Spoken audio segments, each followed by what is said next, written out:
തൃശ്ശൂരിൽ നമ്മുടെ ക്രിസ്ത്യൻ വോട്ടുകൾ ശേഖരിക്കുന്നതിന് വേണ്ടിയിട്ട് ഒരു വലിയൊരു കിരീടം കൊടുത്തിട്ടുണ്ട്. അതിൽ എത്ര കിലോ സ്വർണ്ണമുണ്ട് എന്നാണ് എൻ്റെ ചോദ്യം. ചെമ്പ് തെളിഞ്ഞോ? നമ്മള് ആ ചോദ്യം ഞാൻ കേട്ടു. ആ ചോദ്യത്തിന്റെ മറുപടിയിലേക്ക് വരുന്നതിന് മുമ്പ് നമ്മൾ ഈ രാഷ്ട്രീയ തർക്കത്തിൽ ഏർപ്പെട്ടപ്പോൾ നമ്മൾ മറന്നുപോയ വളരെ മൗലികമായ ഒരു ചോദ്യമുണ്ട്. അതായത് ഇടത് ഗവൺമെന്റ് അധികാരത്തിൽ വരുന്ന സമയത്ത് 85,000 കോടി രൂപയായിരുന്നു കേരളത്തിന്റെ പൊതുകടമെങ്കിൽ ഇന്നത് 4 ലക്ഷം കോടി രൂപയായി മാറിയിട്ടുണ്ട്. ഈ 4 ലക്ഷം കോടി എത്രയാണ് സാർ? അത് കേന്ദ്രത്തിന്റെ കയ്യിലിരിക്കട്ടെ. 205 ലക്ഷം 200 ലക്ഷം കോടി 205 ലക്ഷം കോടി കോടി ഉണ്ടാവും. കേന്ദ്രത്തിന് അത്രയും ആസ്തിയുണ്ട്. കേന്ദ്രം അത്രയും ഈ കാര്യങ്ങൾ ഉപയോഗപ്പെടുത്തിയിരിക്കുന്നത് പശ്ചാത്തല സൗകര്യങ്ങൾ വികസിപ്പിക്കുന്നതിനാണ്. കേരളത്തിന് ഈ 4 ലക്ഷം കോടി രൂപ കടത്തിൽ ആ പണം 85,000 കോടി ബാക്കിയുള്ള പണം എന്തിനു വേണ്ടി ഉപയോഗിച്ചു എന്ന് പറയാനുള്ള ഉത്തരവാദിത്വം ഇവിടുത്തെ ഇടത് ഗവൺമെന്റുകൾക്കുണ്ട്.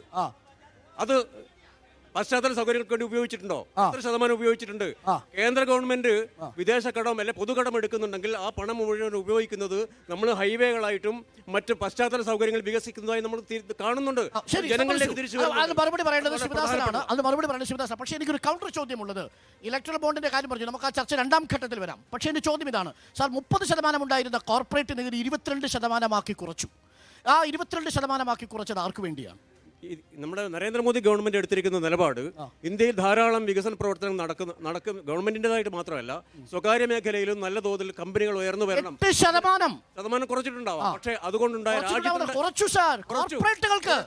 രാജ്യത്തിന് നേട്ടം ഉണ്ടാകുന്നതിന് വേണ്ടി കമ്പനികളെ പ്രോത്സാഹിപ്പിക്കുക എന്നുള്ളത് രാജ്യത്തിന് നേട്ടം ഉണ്ടാകുന്നതിന് വേണ്ടിയാണ്. കമ്പനികളെ പ്രോത്സാഹിപ്പിക്കുക എന്നുള്ളത് നമ്മുടെ നയമാണ്.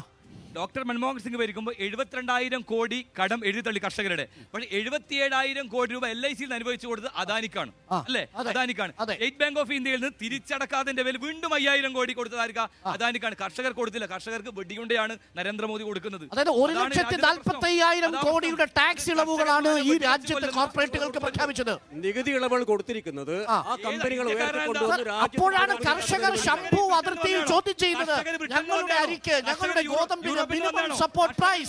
ഒരു നിമിഷം 1,40,000 കോടി രൂപ കോർപ്പറേറ്റുകൾക്ക് ഇളവ് കൊടുത്ത സർക്കാരിനോട് ഹരിയാന അതിർത്തിയിലുള്ള കർഷകർ ചോദിക്കുന്നു, ഞങ്ങൾക്ക് മിനിമം സപ്പോർട്ട് പ്രൈസ് പ്രഖ്യാപിച്ചൂടെ?